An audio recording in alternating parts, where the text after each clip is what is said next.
ಈಗ ಇದ್ರ ಬಗ್ಗೆ ನಾನು ಈಗಾಗಲೇ ಸ್ಪಷ್ಟನೆಯನ್ನು ಕೂಡ ನೀಡಿದ್ದೇನೆ. ತಮ್ಮೆಲ್ಲರೂ ಕೂಡ ತಿಳಿದಂತೆ ನಾನು ಯಾವತ್ತೂ ಕೂಡ ರಾಜಕೀಯದಲ್ಲಿ ಇರಲಿಲ್ಲ. ನಮ್ಮ ತಂದೆ ಧ್ರುವಣ್ಣನವರು 2 ಬಾರಿ ಅಲ್ಲಿ ಸಂಸದರಾಗಿ ಆಯ್ಕೆಯಾಗಿದ್ದರು. 2 ಬಾರಿ ಕೂಡ ಚಾಮರಾಜನಗರ ಲೋಕಸಭಾ ಕ್ಷೇತ್ರದ ಜನತೆ ಅವ್ರಿಗೆ ಅತಿ ಹೆಚ್ಚು ಮತಗಳಿಂದ ಆಶೀರ್ವಾದವನ್ನು ಮಾಡಿ 2 ಬಾರಿ ಅವ್ರಿಗೆ ಅವಕಾಶವನ್ನು ಮಾಡಿಕೊಟ್ಟಿದ್ದಂಥದ್ದು. ಅವರು ಕೂಡ ಉತ್ತಮ ಕೆಲಸ ಕಾರ್ಯಗಳನ್ನೆಲ್ಲ ಮಾಡಿ ಒಳ್ಳೆಯ ಸಂಸದರಾಗಿ ಕೆಲಸವನ್ನು ಮಾಡ್ಕೊಂಡು ಬಂದಿದ್ದಂಥವ್ರು. ಆದ್ದರಿಂದ ಸಹಜವಾಗಿ ಅವರಿಗೆ ಅಪಾರವಾದಂತಹ ಬೆಂಬಲಿಗರು ಚಾಮರಾಜನಗರ ಲೋಕಸಭಾ ವ್ಯಾಪ್ತಿಯಲ್ಲಿ ಇರೋವಂಥದ್ದು.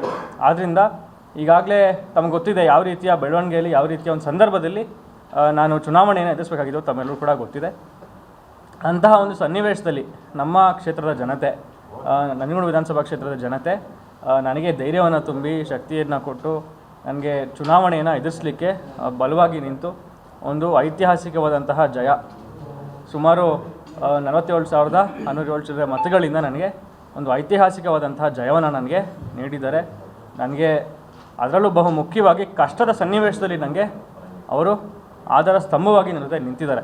ಆದ್ದರಿಂದ ನಾನು ಅವರ ಶಾಸಕನಾಗಿ ಈ 5 ವರ್ಷ ನನ್ನ ಟರ್ಮ್ ಏನಿದೆ, ಅವಧಿ ಏನಿದೆ, ಅದಕ್ಕೆ ನಾನು ನನ್ನ ಶ್ರಮಪಟ್ಟು, ನನ್ನ ಶಕ್ತಿ ಮೀರಿ ಶ್ರಮವನ್ನು ಪಟ್ಟು ಕೆಲಸ ಕಾರ್ಯಗಳನ್ನು ಮಾಡೋದಷ್ಟೇ ನನ್ನ ಗುರಿ.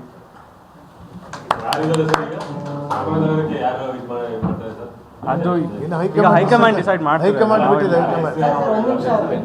ಹೈಕಮಾಂಡ್ ಡಿಸೈಡ್ ಮಾಡಿದ್ರು ಧ್ರುವನಾರಾಯಣ ಅವರ ಅಭಿಮಾನಿಗಳು ಏನು ನಿರ್ಧಾರ ತಗೊಳ್ತಾರೆ ಅದ್ರ ಮೇಲೆ ಚಾಮರಾಜನಗರದ ಕಾಂಗ್ರೆಸ್ ಅಭ್ಯರ್ಥಿ ಸೋಲು ನಿರ್ಧಾರ ಆಗುತ್ತೆ ಎಂದು ಟಾಕ್ ಆಗ್ತಿದೆ, ಪಬ್ಲಿಕ್ ಟಾಕ್ ಆಗ್ತಿದೆ. Very Frank. ಈಗಾಗಲೇ ತಮಗೂ ಕೂಡ ಗೊತ್ತಿದೆ, 2 ವಾರದ ಹಿಂದೆ ಒಂದು ಪೂರ್ವಭಾವಿ ಸಭೆ ಕೂಡ ನಡೆದಂಥದ್ದು. ನಮ್ಮ ಕೋಆರ್ಡಿನೇಟರ್ ದಿನೇಶ್ ಗುಂಡೂರಾವ್ ಸಾಹೇಬರು ಇದ್ದಾರೆ, ಸಚಿವರು, ಅವರು ಕೂಡ ಮೀಟಿಂಗನ್ನು ಮಾಡಿದ್ದಾರೆ. ಕಾನ್ಫಿಡೆನ್ಷಿಯಲ್ ಆಗಿ ಅವರು ಎಲ್ಲರ ಒಪಿನಿಯನ್ ಕೂಡ ತೊಗೊಂಡಿರೋಂಥದ್ದು. ಆದ್ದರಿಂದ ಇದ್ರ ಮೇಲೆ ಹೈಕಮಾಂಡ್ ಏನು ನಿರ್ಧಾರ ತೊಗೋತಿದೆ ಅದಕ್ಕೆ ನಾವೆಲ್ಲರೂ ಕೂಡ ಬದ್ಧವಾಗಿರ್ತೀವಿ.